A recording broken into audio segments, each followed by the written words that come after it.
cambian y cambian muy rápido.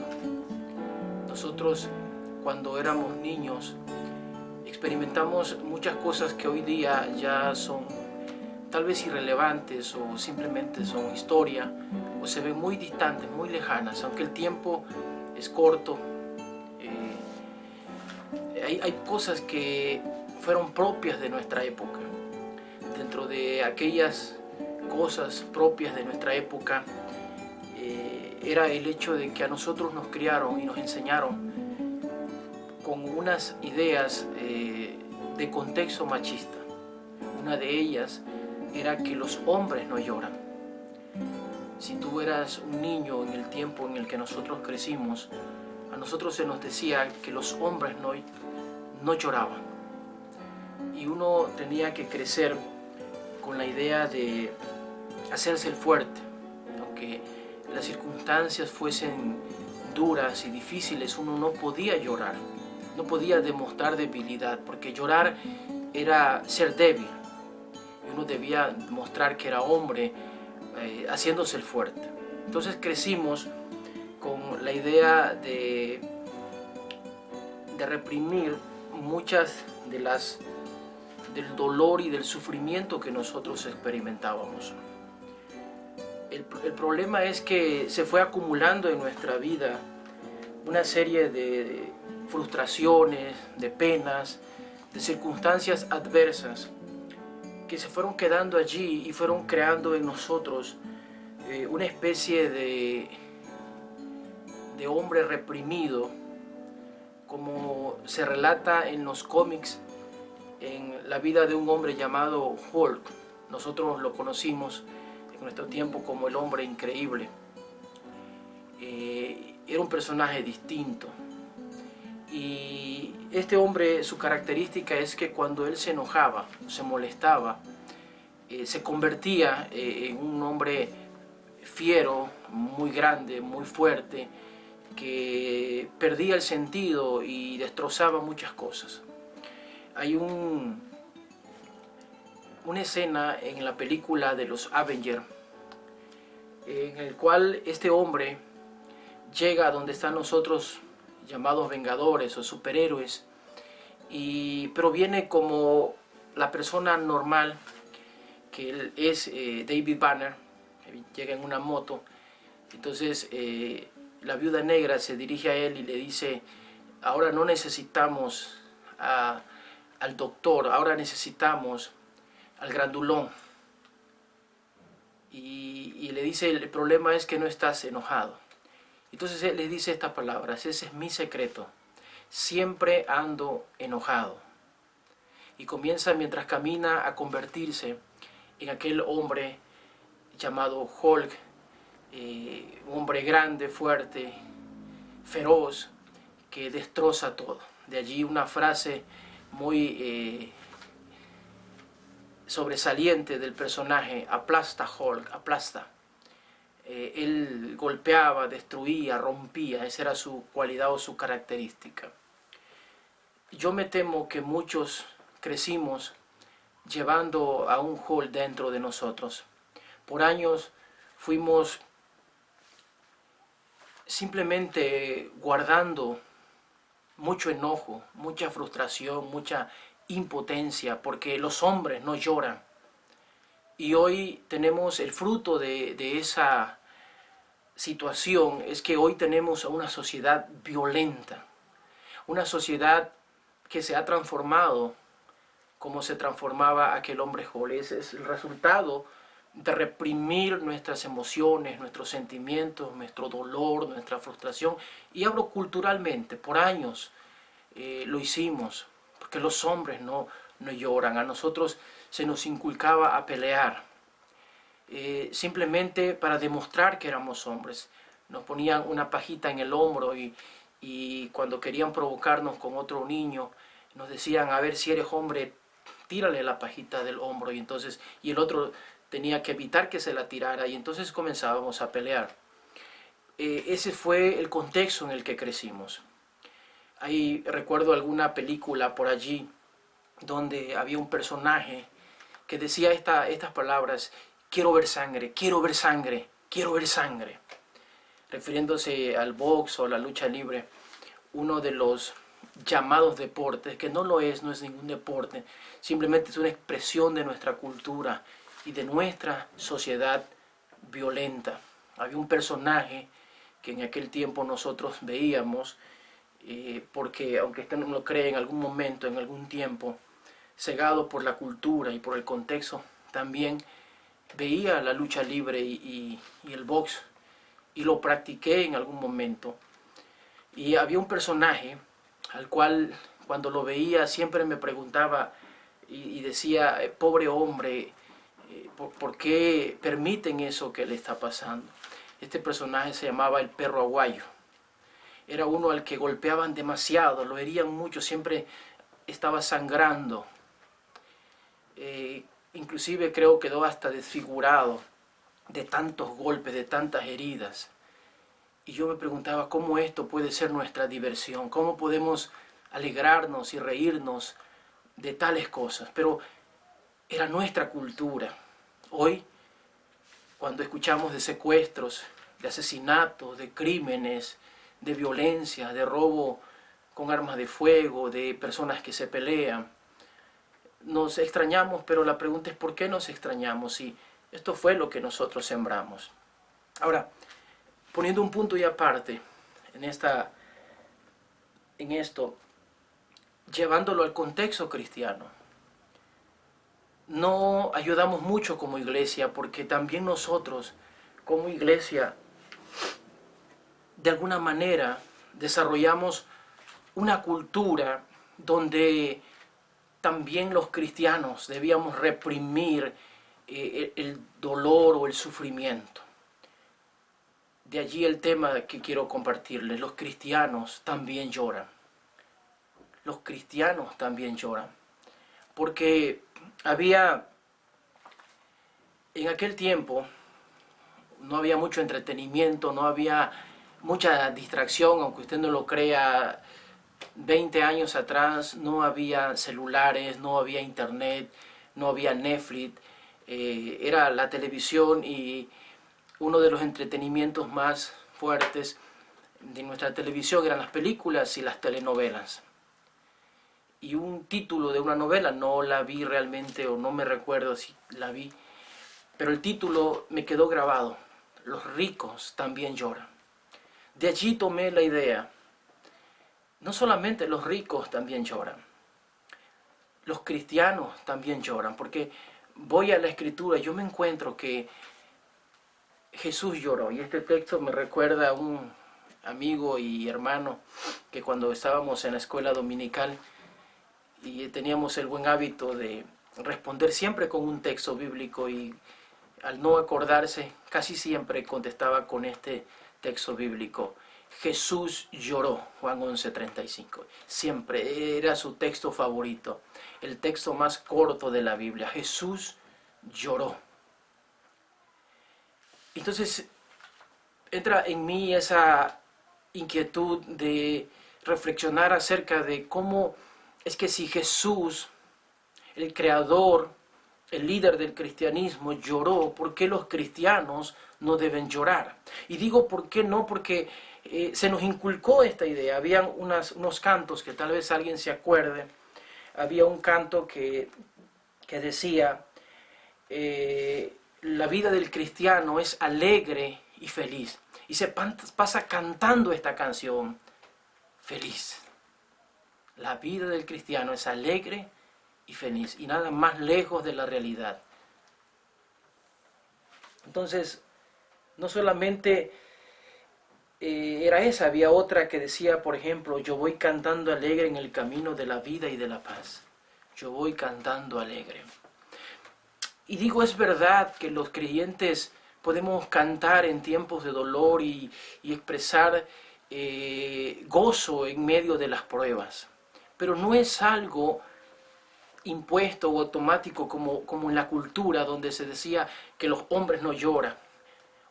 Es algo más profundo que simplemente decirle a alguien, no debes llorar.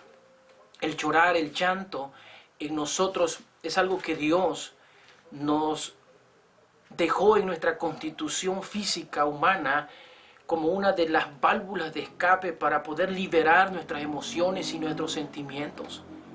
Y Jesús lloró.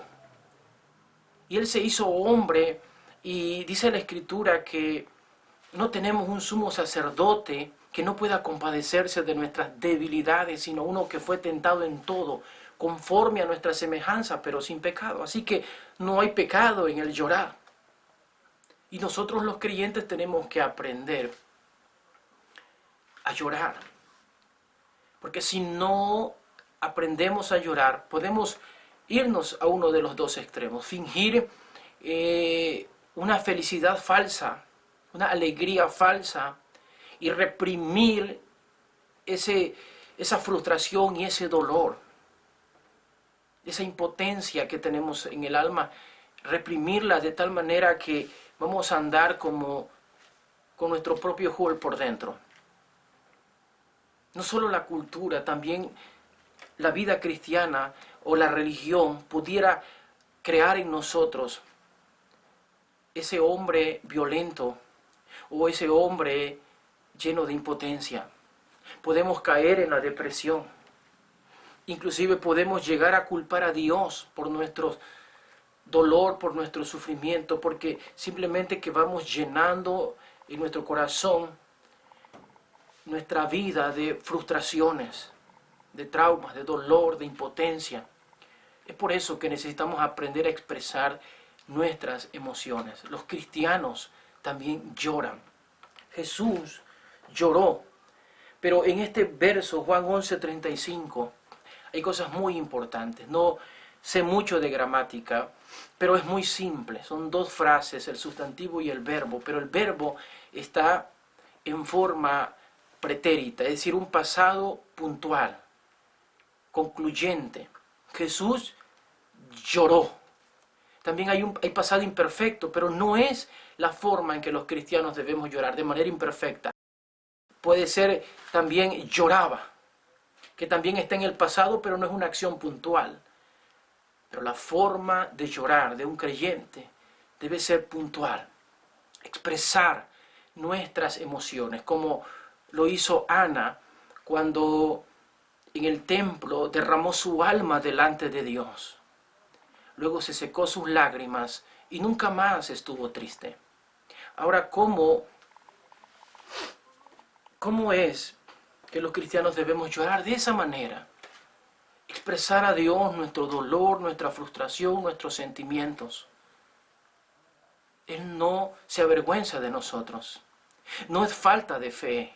Jesús mismo en alguna ocasión le dijo a sus discípulos: mi alma está triste hasta la muerte.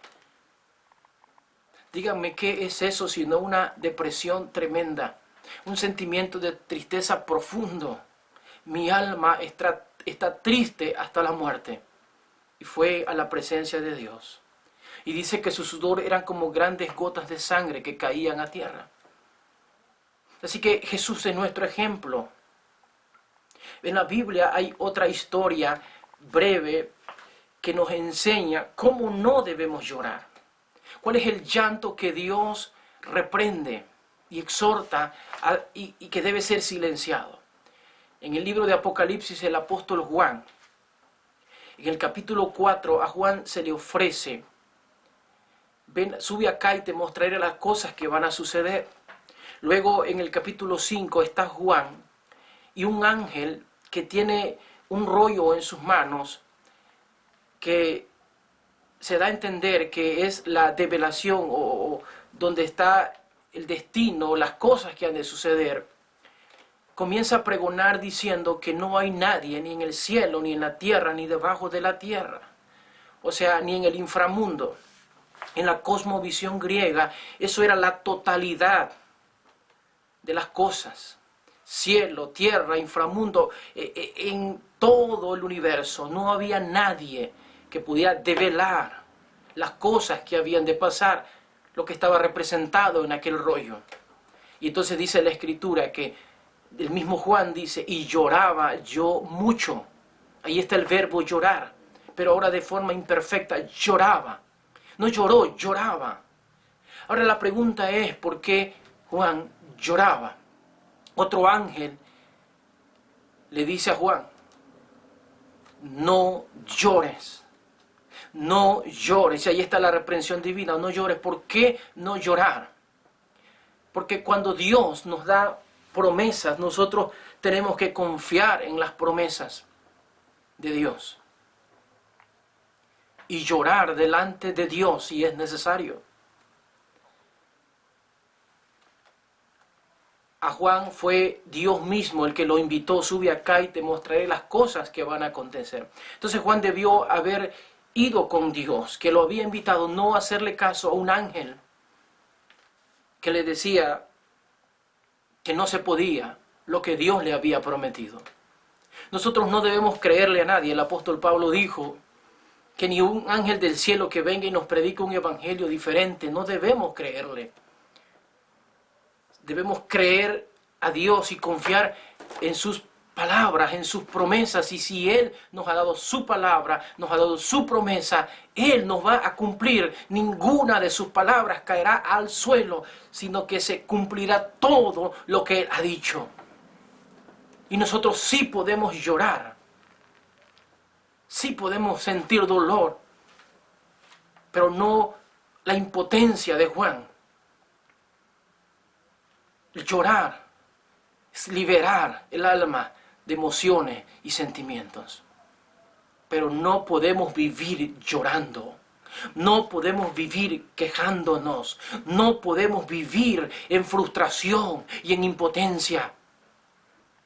Jesús lloró, pero no siguió llorando.